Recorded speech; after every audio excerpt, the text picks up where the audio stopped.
is to legalize the product and regulate the supply of those in need.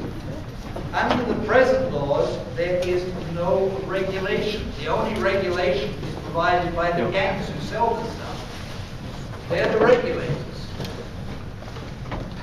Now ask yourselves,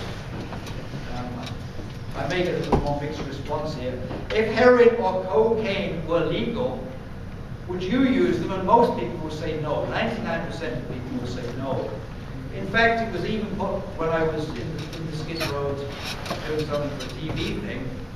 One guy came up to us, an old addict, and he says, you know, if there was a jug of heroin, cocaine on every corner, it would still be exactly the same people using it. Most people simply aren't going to take that sort of risk. In fact, 99% of all people tell us they wouldn't. No one, in fact, I firmly believe, who is rational and has aspirations for a meaningful life is going to. Now, you might say, well, how can you prove that? Well, we can prove that because we know that prior to 1920, all drugs were legal and had been legal throughout all of history. There were no illegal substances. Any Victorian, I don't know if any of you read any Victorian novels, they're constantly referring to laudanum, which was a legal substance. It was the choice of use in many of the upper crust Victorian households. And laudanum is quite simply opium dissolved in alcohol. And all pharmacies sold it. Cocaine was similarly available, as was chloroform, and this is going into your local pharmacy. Different compounds of marijuana, hashish, and many other compounds. And the cannabis plant grew readily in many areas of the world, as it does today. Its use is still virtually ignored in countries like India and many other areas. And one reason our first drug laws were enacted was because, and this is only one reason, they figured there was addict rate of 1 to 3% of the population. And I'm using the term loosely here. By addict, I'm referring to those who are unable to hold down a job or live an average sort of reasonable lifestyle. So, when they first enacted this legislation, in about 1920, they figured that 1 to 3% of the population were addicted to these things.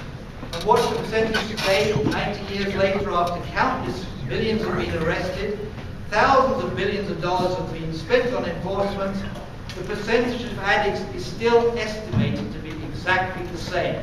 It's made absolutely no difference. Going a little bit more where drugs came from, they didn't suddenly appear on the horizon 20 to 30 years ago. Hemp's known to be cultivated for at least 7,000 years. Opium was first documented as having been used in Mesopotamia, the land of the Garden of Eden, the land of the two rivers located in present-day Iraq, and before 3000 BC, we've got documentary evidence. The coca plant goes back a similar time in Central and South America. And one thing, the Catholic Church itself cultivated the coca plant in Central and South America. And the reason they cultivated it was because their field workers produced about 3 times as much work as they did when they had the coca leaf to chew as they did without it. The coca leaf is still chewed widely in many parts of South America. In fact, those who live in the very high altitude regions find it's very, very helpful. It helps them with the lack of oxygen. Now, all of these substances, as I said, they were freely available to be purchased. And in fact, if we go back to the 1800s, British and American traders were very active in the supply of opium throughout the world. In fact, they went to war with China. It was about 1850.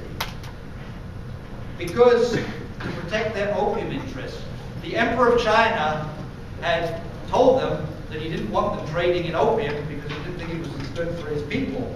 So the British and Americans went to war, defeated the Chinese, and kept their opium trade going. And in fact, as a result of that war, the British occupied Hong Kong, and they had a 150-year lease on it. And it was only a few years ago that lease ran out and Hong Kong reverted back to the Chinese.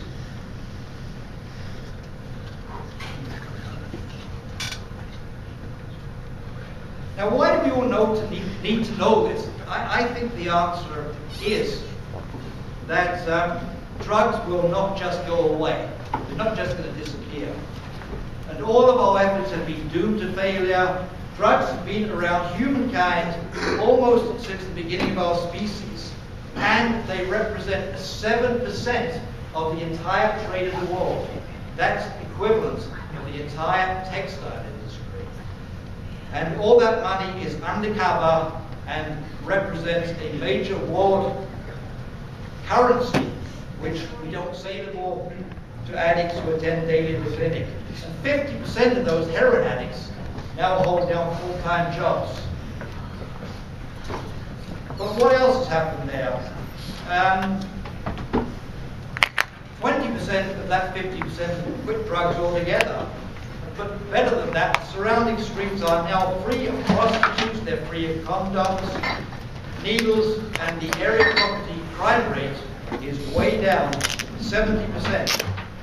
In Holland, where it's legal to possess up to 30 grams of marijuana, there is half the marijuana usage there is in the US, which has the world's most punitive laws. And in addition, there are only about half the number of hard drug users. And we believe this comes simply from the fact that the coffee shops who supply the legal marijuana don't sell the harder drugs. They don't attempt to snare their clients with stronger, more profitable drugs, unlike the dealers outside our schools. Portugal and Spain and a number of other countries in South and Central America have also effectively legalized simple possession of drugs in an attempt to counter the ravages of the drug wars. Now, our current drug laws cost us about $2.5 billion a year to enforce. In the US, that figure is something like $25 billion a year. These costs don't take in the medical costs or the costs of victims of break-ins and other thefts. And I firmly believe that if we follow through on policies of legalization and regulation, police budgets would remain stable for years, crime rates and murder rates would be decimated, and an enormous amount of money could be freed up to help improve our medical programs, improve our education systems, and develop realistic programs to prevent our children experimenting with, really dangerous substances, some of these chemicals that are around. And the fact we wouldn't have the dealers outside of the school gates. Perhaps some of the money saved could even be used to ensure that most of our children have happy, safe childhoods and not the violent, abusive places where some of them grow up churning out violent, abusive adults, unable to love, to trust, who inevitably turn to the only things they know to make it temporarily better, their self-medication. Now, what evidence do we have to prove that prohibition doesn't work? Well, we know that in the US in the 20s and early part of the 30s, alcohol was prohibited. And what happened? The murder rate went up 4 times.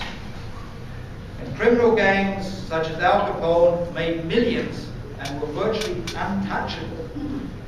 When prohibition was finally cancelled, the murder rate went back to what it had been before. Most of the gangs disappeared. And biggest shock of all, everyone didn't become an alcoholic overnight. The real war on drugs, when we talk about that, was started in the 60s by President Nixon. President Nixon, who I believe was the only president who resigned from office prior to being forced out.